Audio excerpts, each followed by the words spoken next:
नमस्कार दोस्तों, आज से हम स्टार्ट करने वाले हैं MSc chemistry classes. New session start होने वाला है। तो सबसे पहले हम बात करने वाले हैं एमएससी केमिस्ट्री में इनऑर्गेनिक केमिस्ट्री की। देखो, एमएससी का जो सिलेबस है वो तो आपने देख ही लिया होगा, और बाकी आप हमारा जो ऐप है KWS क्लासेज, वहाँ पर जाकर भी आप अपना सिलेबस देख सकते हो कि कौन कौन सी बुक चलती है, क्या क्या सिलेबस है। इसके अलावा मैंने एक वीडियो और बनाई हुई है एमएससी केमिस्ट्री की, तो आप वहाँ पर भी देख सकते हो। तो यहाँ पर सबसे पहले हम बात करने वाले हैं आज इनऑर्गेनिक केमिस्ट्री में। जिस यूनिट की बात करने वाले हैं वो है स्टीरियो केमिस्ट्री।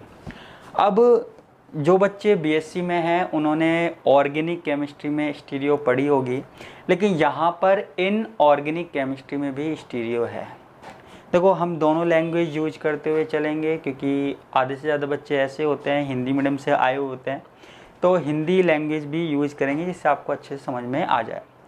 तो स्टीरियो केमिस्ट्री यानी कि त्रिविम रसायन, ये इनऑर्गेनिक केमिस्ट्री में हमको पढ़ना है, आपकी जो यूनिट है। अब यहाँ पर सबसे पहला जो टॉपिक हम पढ़ने वाले हैं इस यूनिट के अंदर वो है VSEPR। क्या है VSEPR? इसकी फुल फॉर्म होती है valence shell electron pair repulsion theory. देखो, जो आपने बीएससी में हाइब्रिडाइजेशन पढ़ा है, एमओटी पढ़ा है, वीबीटी पढ़ा है और वेस्पर थ्योरी पढ़ा है, सेम वही है। थोड़ा एडवांस लेवल में हमको पढ़ना है, अच्छे अच्छे एग्जाम्पल लेकर हमको पढ़ना है। तो वही है valence shell electron pair repulsion theory, जो आपने पढ़ी है, संयोजकता कोष इलेक्ट्रॉन युग्म प्रतिकर्षण सिद्धांत। अब यहाँ पर ये सिद्धांत क्या होता है, एक एक टॉपिक समझेंगे हम। सबसे पहली बात, ये जो सिद्धांत दिया गया था वो 1957 में दिया था, कोई बड़ी बात नहीं है, और दो साइंटिस्टों के द्वारा दिया गया था। वो मैंने बीएससी की वीडियो में भी कई बार बताया है। एक तो है गिल्स्पी और एक है नाइहोम। याद रखना चाहे तो रख लो, लेकिन कोई ज़रूरत नहीं है। 1957 में गिल्स्पी और नाइहोम, दो वैज्ञानिकों के द्वारा ये वाला सिद्धांत दिया गया था। अब बात यहाँ पे आती है कि ये जो सिद्धांत है वो कहाँ काम आता है, कैसे काम करता है, वो बात हमको यहाँ पर करनी है। ठीक है, ये जो सिद्धांत डिपेंड है, किस चीज़ पे डिपेंड है? किस चीज़ पे डिपेंड है? ये डिपेंड है based on the effect of electron repulsion. ये सिद्धांत पूरा का पूरा किस पर आधारित है? जो इलेक्ट्रॉनों के बीच में रिपल्सन होता है, प्रतिकर्षण होता है, उसके ऊपर डिपेंड करता है। तो कोई भी पूछे किस पर डिपेंड करता है, इलेक्ट्रॉनों के रिपल्सन पर डिपेंड करता है पूरा का पूरा सिद्धांत, पूरी की पूरी थ्योरी। ठीक है, अब यहाँ पर इलेक्ट्रॉनों के रिपल्सन के कारण क्या होता है? देखो, इलेक्ट्रॉन जब पास होते हैं तो उनमें आपस में क्या होता है? रिपल्सन। अब मान लो दो एटम है, इनके इलेक्ट्रॉन हैं, आपस में रिपल्स करेंगे तो क्या होगा? बॉन्ड एंगल कम ज़्यादा हो जाएगा। तो इस तरीके से यहाँ पर इलेक्ट्रॉन रिपल्सन होता है, इलेक्ट्रॉनों का प्रतिकर्षण होता है। अब देखो, एक बात और क्लियर करना चाहूँगा मैं आपको, वो क्या?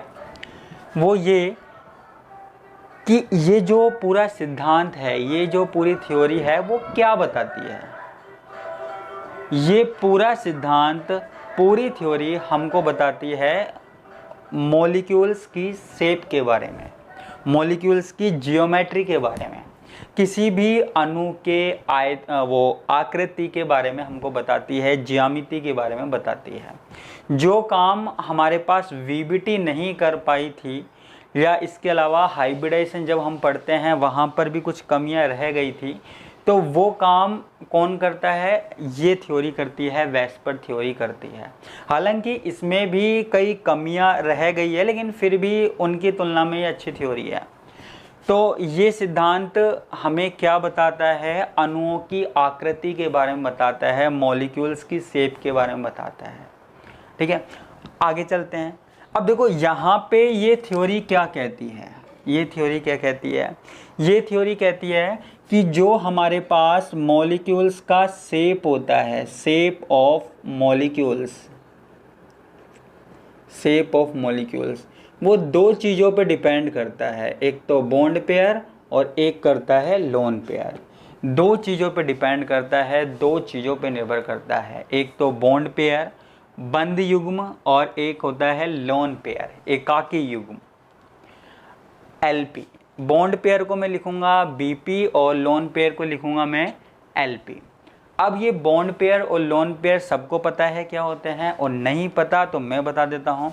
जैसे मान लीजिए कोई भी मॉलिक्यूल है, वो दूसरे मॉलिक्यूल के साथ बॉन्ड बनाता है, तो उसमें एक इलेक्ट्रॉन एक एटम का है, एक परमाणु का है, दूसरा इलेक्ट्रॉन दूसरे एटम का है। तो ये जो युग्म बनता है, जोड़ा बनता है, पेयर बनता है, इसको ही हम बोलते हैं बॉन्ड पेयर। और लोन पेयर क्या होता है? लोन पेयर में दो इलेक्ट्रॉन होते हैं और वो दोनों के दोनों इलेक्ट्रॉन एक ही एटम के होते हैं। जैसे कि आपको पता होगा, आपने ऑक्सीजन देखा है, आपने नाइट्रोजन देखा है, तो उसके ऊपर आपने देखा होगा वो दो डॉट लगे रहते हैं, बिंदु जैसे, तो वो हमारे पास क्या है? लोन पेयर है। ठीक है, तो ये जो पूरी थ्योरी है, पूरा जो सिद्धांत है, वो किस पे डिपेंड करता है? वो डिपेंड करता है बॉन्ड पेयर और लोन पेयर पर डिपेंड करता है। बॉन्ड पेयर और लोन पेयर में जब प्रतिकर्षण होता है, रिपल्सन होता है, तो उसके कारण अणुओं के जो बंध कोण है, मॉलिक्यूल्स के जो बॉन्ड एंगल है, वो ज़्यादा होते हैं, कम होते हैं। तो कितना कितना बॉन्ड एंगल होता है, उन सब की बात हम यहाँ पर करने वाले हैं। तो यहाँ पर इसके बारे में थोड़ा सा डिस्क्रिप्शन मैंने बता दिया है आपको। अब आगे चलते हैं। अब इसके कुछ रूल्स हैं, 5 रूल्स मैं आपको बताने वाला हूँ, बहुत इम्पोर्टेंट है, काम आएंगे, कोई सी भी क्लास हो वहाँ काम आएंगे। तो फर्स्ट वाला रूल क्या कहता है?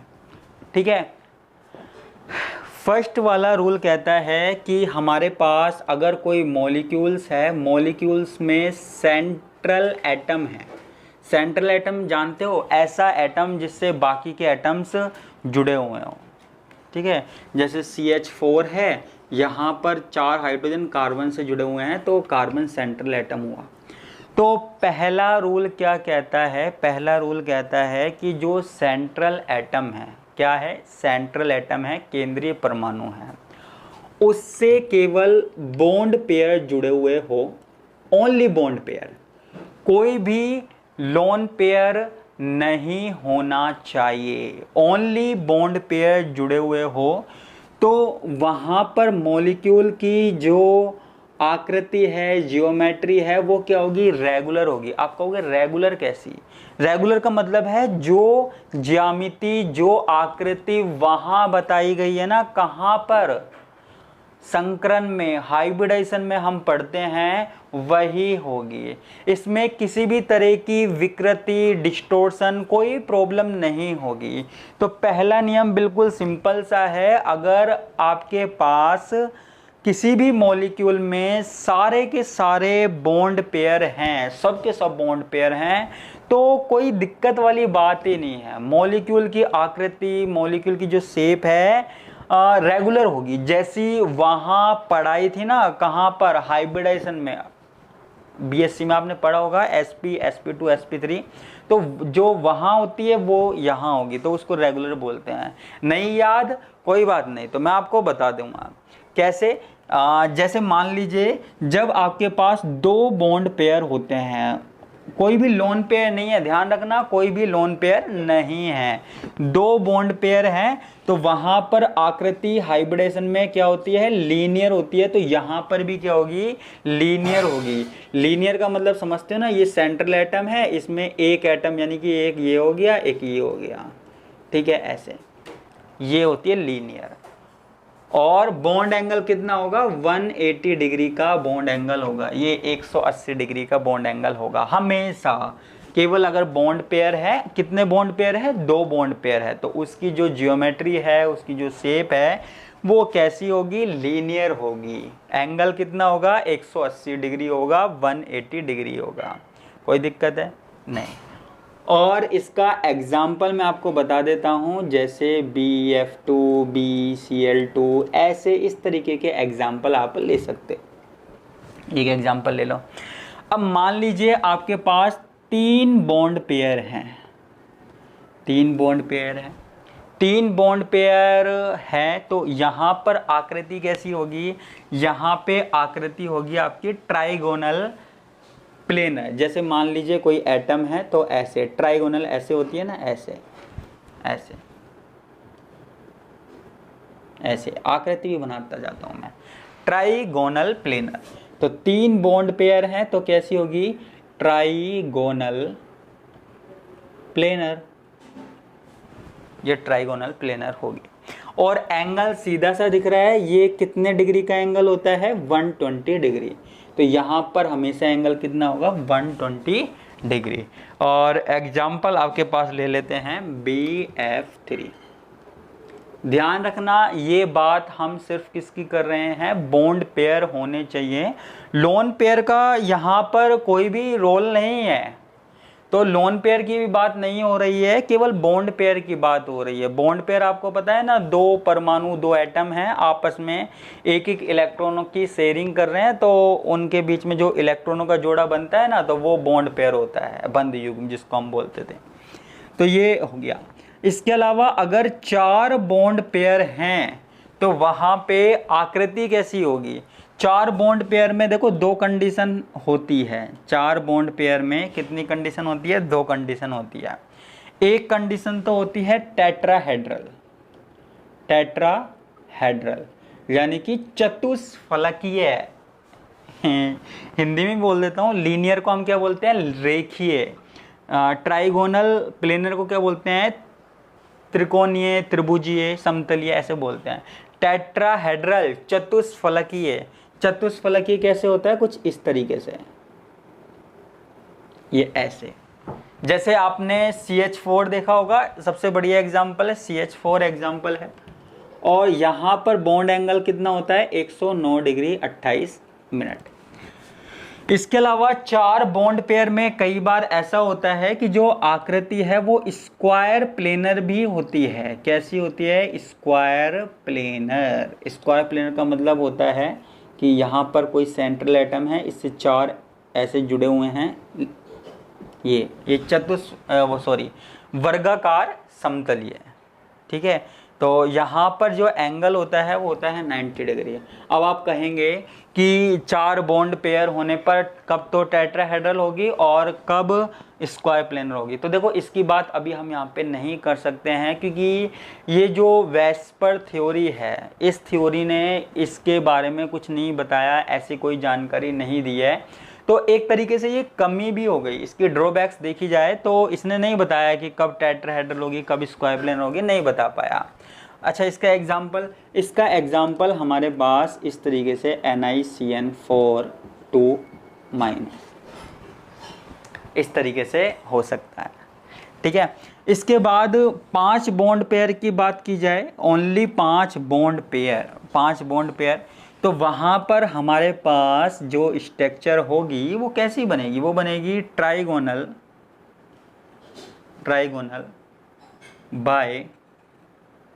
Bye pyramidal,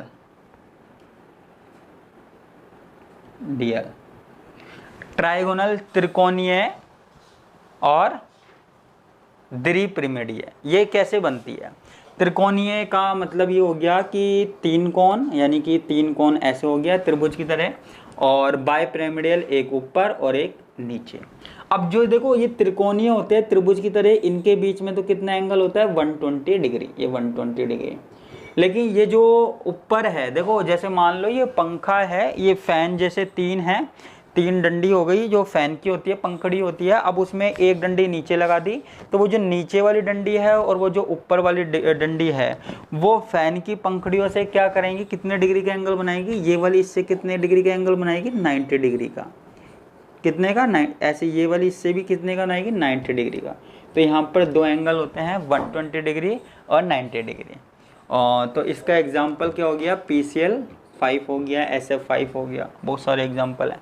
5 bond pair. इसके बाद आती है 6 बॉन्ड पेयर की बात आती है। 6 बॉन्ड पेयर होते हैं तो हमारे पास कौन सी आकृति होती है, ऑक्टाहेड्रल। ऑक्टाहेड्रल, ऑक्टाहेड्रल यानी कि अष्टफलकीय, जिसमें 8 फलक होते हैं, ऑक्टाहेड्रल। अब बनाने की जरूरत नहीं है, क्या बनाए। और वहाँ पर जो बॉन्ड एंगल होता है वो 90 डिग्री होता है। इसका एग्जाम्पल आपने कई बार पढ़ा होगा, SF6 पढ़ा होगा, तो कोई दिक्कत नहीं है। 7 बॉन्ड पेयर, केवल 7 बॉन्ड पेयर हो, केवल बोल रहे हैं, वैसे तो सबसे ज़्यादा बोल है, तो उसकी जो आकृति होगी वो होगी पेंटागोनल। पेंटागोनल, ये नई चीज़ आपने हो सकता है किसी ने पढ़ी हो, किसी ने नहीं पढ़ी हो। तो बाय पिरामिडियल। अब ये पेंटागोनल क्या होता है, पेंटागोनल का मतलब है कि आपके पास ये सेंट्रल एटम है। पेंटागोनल ये है कि 5 तो आपके पास कुछ इस तरीके से प्लेन में है, जैसे आपके पास ये लगा लीजिए कि एक आदमी है और 5 उसके चारों ओर है, 5 आदमी उसके चारों ओर है बराबर दूरी पे, ठीक है, कुछ इस तरीके से। उसके बाद एक ऊपर है, एक ऊपर है और एक नीचे है, तो ये हो जाता है पेंटागोनल बाय पिरामिडियल, ठीक है। तो यहाँ पे जो एंगल बनता है वो कितना बनता है, तो ये जो पांचों के बीच में 5 बराबर दूरी है ना, तो 380 डिग्री 360 डिग्री में 5 का भाग देंगे, तो ये वाला जो एंगल हो जाता है वो कितना हो जाता है, 72 डिग्री का एंगल हो जाता है। पांचों के बीच में बराबर एंगल बांटेंगे तो 72 डिग्री। और ये जो ऊपर वाला है, ऊपर वाला मॉलिक्यूल, ऊपर वाली लाइन और नीचे वाली लाइन है, वो सबों से कितने डिग्री का एंगल बनाएगी, 90 डिग्री का एंगल बनाएगी। और इसका जो एग्जाम्पल है वो क्या होगा, IF7, ठीक है। तो ये हमारे पास क्या हो गया, फर्स्ट रूल हो गया, किसका, वेस्पर थ्योरी का हो गया। तो एक बार फिर से रिपीट कर देते हैं हम फर्स्ट रूल को, फिर मिटाते हैं। तो फर्स्ट रूल क्या है, थ्योरी के बारे में बता देते हैं। 1957 में दी गई थी, किसके द्वारा, गिल्स्पी और नाइहोम के द्वारा दी गई थी। किस पे डिपेंड करती है, इलेक्ट्रॉनों के रिपल्सन पर डिपेंड करती है।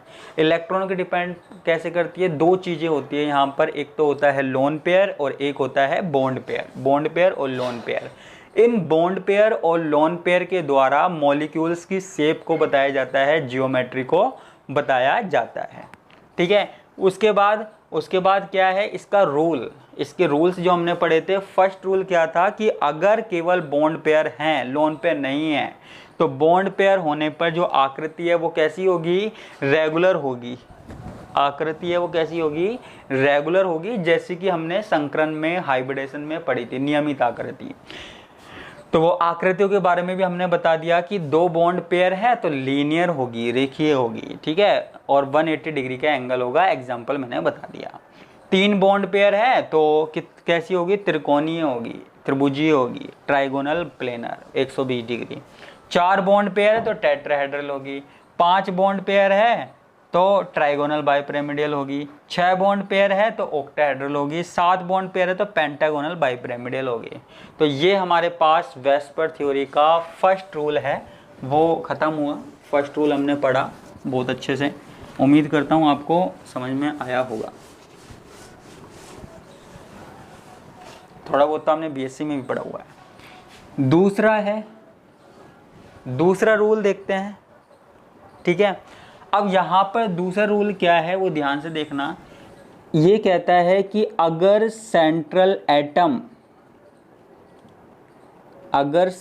एटम के चारों ओर सराउंडिंग में दोनों प्रकार के इलेक्ट्रॉन हो, दोनों प्रकार के इलेक्ट्रॉन यानी कि बॉन्ड पेयर भी हो और लोन पेयर भी हो, दोनों प्रकार के इलेक्ट्रॉन अगर होते हैं, दोनों तरह के इलेक्ट्रॉन अगर होते हैं, तो यहाँ पर जो आकृति है, जो शेप है, वो बिल्कुल खराब हो जाएगी भैया, डिस्टॉर्टेड, पूरी आकृति खराब हो जाएगी अगर लोन पेयर और बॉन्ड पेयर दोनों वहाँ पर एग्जिस्ट करते हैं। फिर हमारे पास हाइब्रिडाइजेशन में जैसे हम बोल देते हैं ना, इसकी आकृति ऐसी है, इसकी आकृति वैसी है, इसकी आकृति फलाना है, तो वो वाली बात नहीं चलेगी यहाँ पर, फिर थोड़ा सा उल्टा चलेगा, आकृति बिगड़ चुकी है अब हमारे पास, ठीक है। तो तब हमारे पास जियोमेट्री हो जाए, शेप डिस्टोर्टेड हो जाएगी, विकृति आ जाएगी, इर्रेगुलर हो जाएगी, इर्रेगुलर हो जाएगी, पहले तो रेगुलर, अब इर्रेगुलर, इर्रेगुलर हो जाएगी, ठीक है। रीजन क्या है? रीजन ये है, आप कहेंगे रीजन क्या है, इस चीज़ का रीजन क्या है डिस्टोर्टेड होने का? तो रीजन ये है कि लोन पेयर ज़्यादा रिपल्स करते हैं, लोन पेयरों के बीच में ज़्यादा प्रतिकर्षण होता है, या लोन पेयर की वजह से ज़्यादा प्रतिकर्षण होता है, ये मेन चीज़ है, ठीक है। क्या होता है? लोन पेयर की वजह से ज़्यादा रिपल्सन होता है। तो अब आप कहोगे सर रिपल्सन बॉन्ड पेयर में भी होता है क्या? देखो रिपल्सन तो दोनों में होता है, क्योंकि इलेक्ट्रॉन इलेक्ट्रॉन है तो रिपल्सन तो होगा, लेकिन लोन पेयर का रिपल्सन ज़्यादा होता है बॉन्ड पेयर के कंपेरिजन में, ठीक है, ये बात आपको ध्यान रखनी है।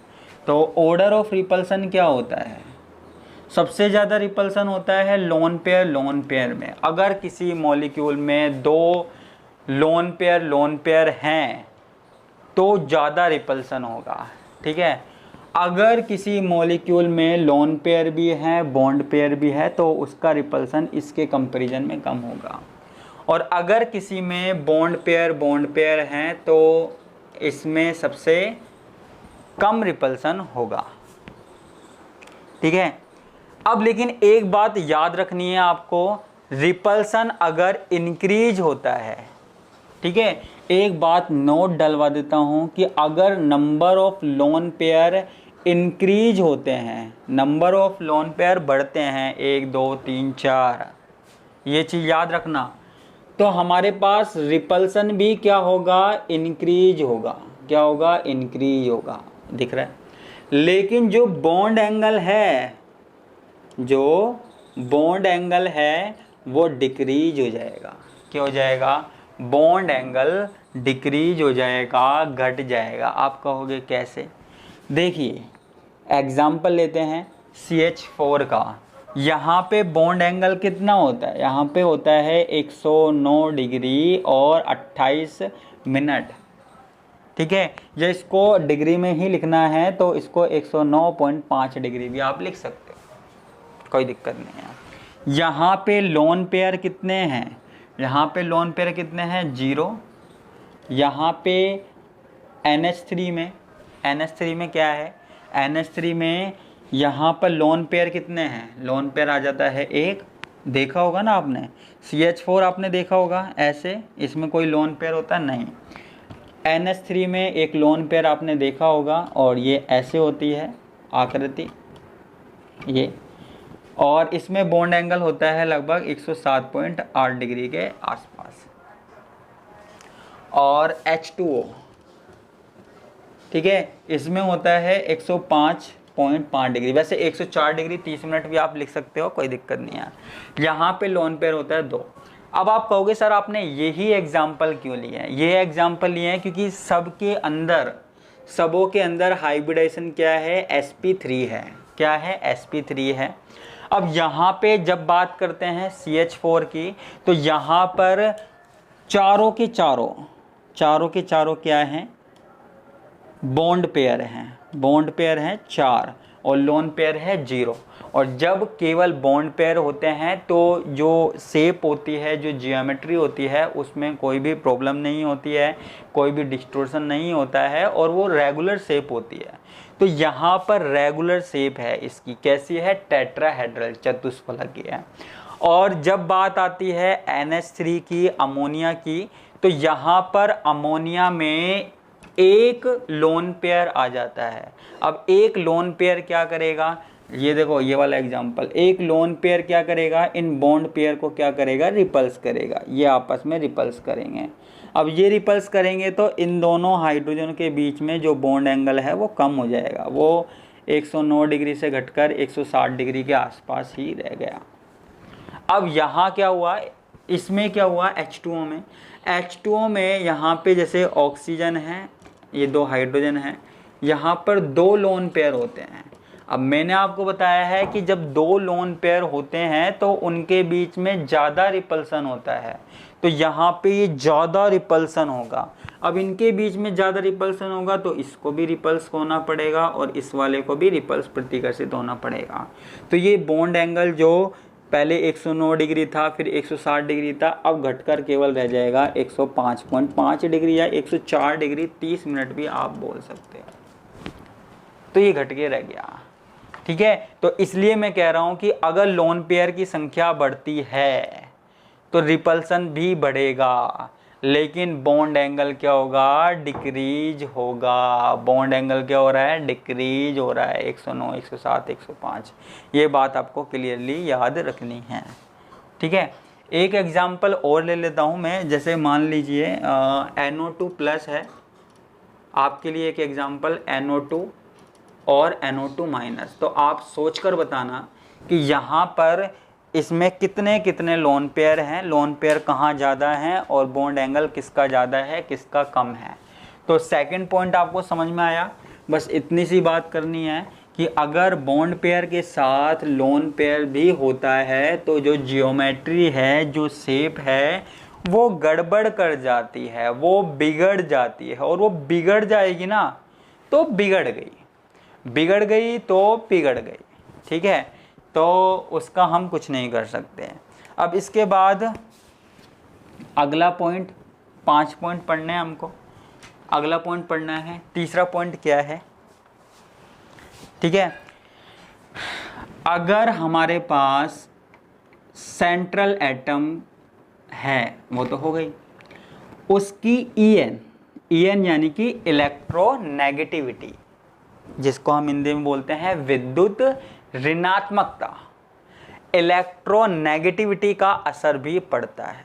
तो हम ये कह रहे हैं कि अगर सेंट्रल एटम की इलेक्ट्रोनेगेटिविटी डिक्रीज होती है, विद्युत ऋणात्मकता आपको पता है ना, इलेक्ट्रॉनों को आकर्षित करने की प्रवृत्ति, नेचर टू अट्रैक्ट इलेक्ट्रॉन। तो अगर वो डिक्रीज होती है, अगर वो डिक्रीज होती है तो बॉन्ड एंगल क्या होगा, बॉन्ड एंगल जो है वो भी डिक्रीज हो जाएगा। बंद कौन है वो भी डिक्रीज हो जाएगा। आपको ये बात याद रखनी है। एग्जाम्पल ले लेते हैं ना, जैसे आपके पास ये है Pi3, ये है PBr3 और ये है PCl3, ठीक है। अब यहाँ पर सेंट्रल एटम कौन सा है, फास्फोरस है, ठीक है। सेंट्रल एटम है, फास्फोरस है। अब फास्फोरस से जुड़े हुए हैं 3 आयोडीन, यहाँ जुड़े हुए हैं 3 ब्रोमीन, यहाँ पे जुड़े हुए हैं 3 Cl। अब यहाँ पे इसका जो एंगल होता है वो होता है 102 डिग्री, ये होता है 101.5 डिग्री और ये लगभग होता है 100 डिग्री, ठीक है। यहाँ पर आप खुद देखिए कि यहाँ पर फास्फोरस और आयोडीन में जब फास्फोरस की इलेक्ट्रोनेगेटिविटी देखते हैं, तो इनमें आप ये देखिए इलेक्ट्रोनेगेटिविटी का अंतर देखिए। सेंट्रल एटम की इलेक्ट्रोनेगेटिविटी यहाँ पर क्या है, यहाँ पे ज़्यादा है, यहाँ पे क्या हुई, कम हुई, यहाँ पे क्या हुई, कम हुई। या हम इसको दूसरे तरीके से भी बोल सकते हैं, हम इसको ये भी बोल सकते हैं कि सेंट्रल एटम से जुड़ा हुआ जो एटम है उसकी इलेक्ट्रोनेगेटिविटी अगर बढ़ती है, जो जुड़ा हुआ एटम है, अब देखो यहाँ पे आयोडीन की इलेक्ट्रोनेगेटिविटी क्या है, कम है, क्योंकि सबसे बड़े साइज का होता है। ब्रोमीन की थोड़ी ज़्यादा है और Cl की सबसे ज़्यादा है। तो हम ये भी बोल सकते हैं जो जुड़ा हुआ एटम है उसकी इलेक्ट्रोनेगेटिविटी ज़्यादा होती है, तो बॉन्ड एंगल क्या होता है, डिक्रीज होता है। ऐसे करके भी बोल सकते हैं, लेकिन सेंट्रल एटम से बोला जाए तो ज़्यादा अच्छा है। ठीक है, तो ये सेंट्रल एटम की बात हमने यहाँ पे कर दी है, तो ये समझना थोड़ा सा। ऐसे ही एक एग्जांपल और लेते हैं, आर्सेनिक AsI3, AsBr3 और AsCl3। ठीक है, यहाँ पर इसका जो एंगल है वो है 101 डिग्री, यहाँ पर है 100.5 डिग्री और यहाँ पे है 98.4 डिग्री। तो आप समझ ही गए होंगे मैं क्या कहना चाहता हूँ। तो ये हमारे पास थर्ड पॉइंट हो गया जो इलेक्ट्रोनेगेटिविटी के ऊपर डिपेंड करता है। सेंट्रल एटम की इलेक्ट्रोनेगेटिविटी कम है तो बॉन्ड एंगल जो होगा वो डिक्रीज होगा, और उससे जुड़े हुए एटम की इलेक्ट्रोनेगेटिविटी ज़्यादा है तो बॉन्ड एंगल क्या होगा, तो भी डिक्रीज होगा। ठीक है,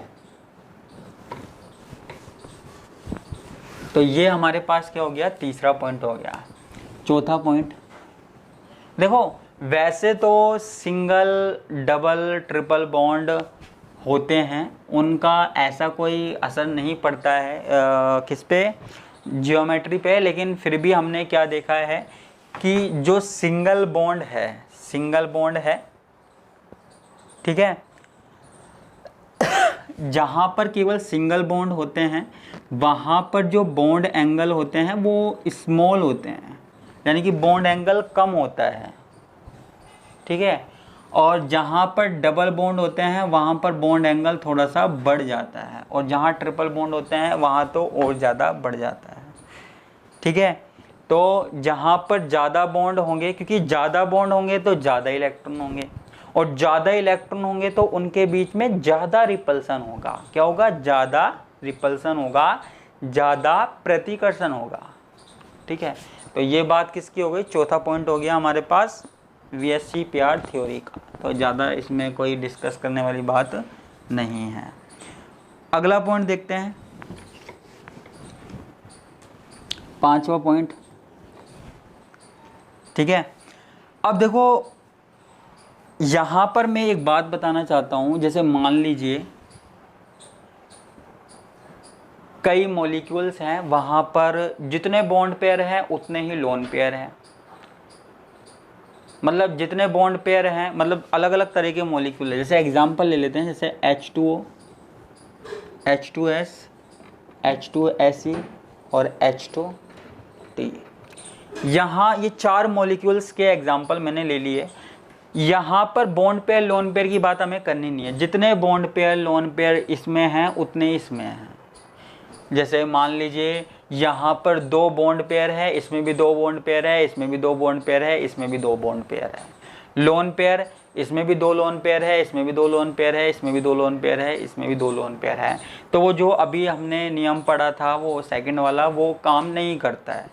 तो फिर हम इनके बारे में कैसे बताएंगे, इन सबों में जितने जितने बॉन्ड एंगल है सब में सेम है, सब में लोन पेयर सेम है, सब में बॉन्ड पेयर सेम है, लेकिन फिर भी इनका जो बॉन्ड एंगल है वो अलग अलग है। H2O का है 105.5 डिग्री यानी कि 104 डिग्री 30 मिनट, इसका है 92.5 डिग्री, इसका अलग है, इसका है 91 डिग्री, इसका अलग है, और सबसे लास्ट में इसका भी अलग है, लगभग है 89.5 डिग्री।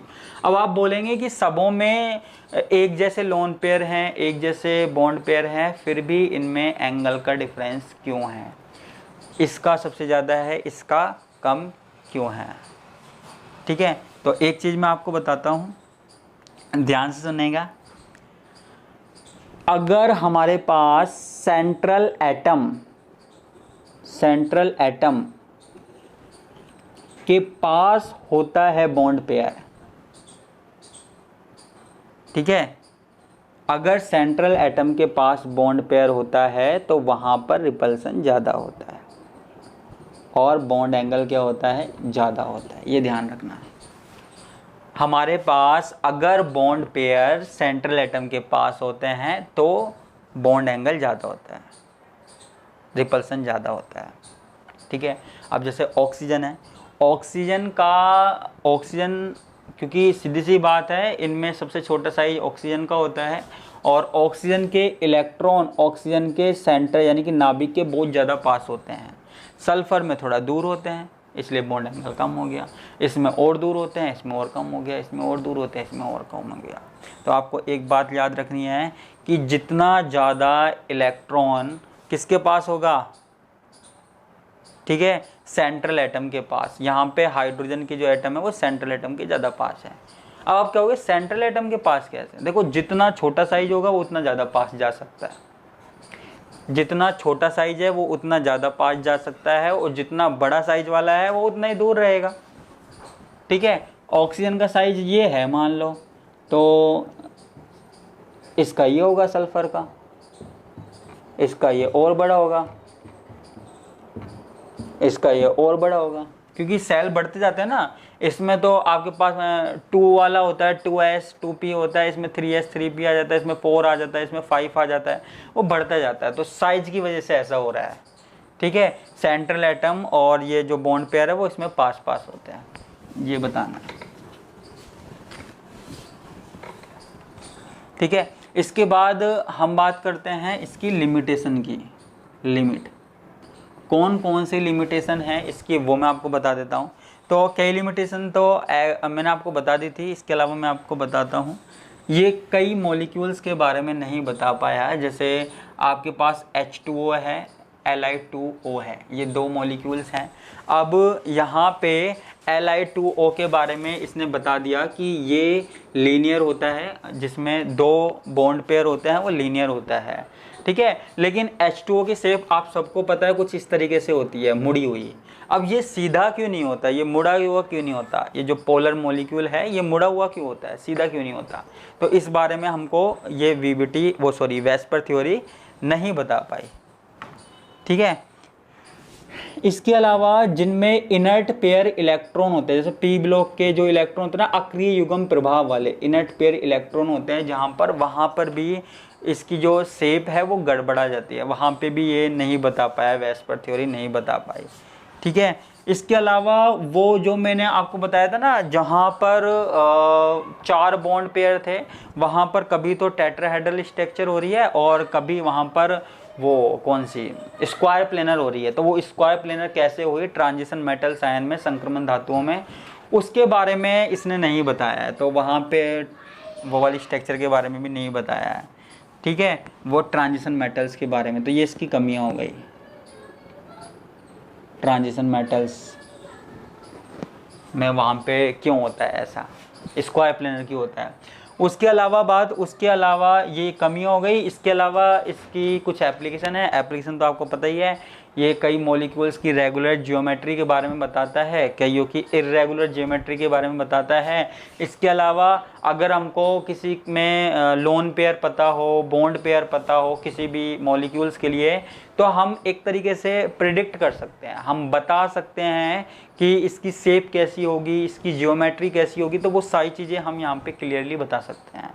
तो ये यहाँ पे हमें बताया गया।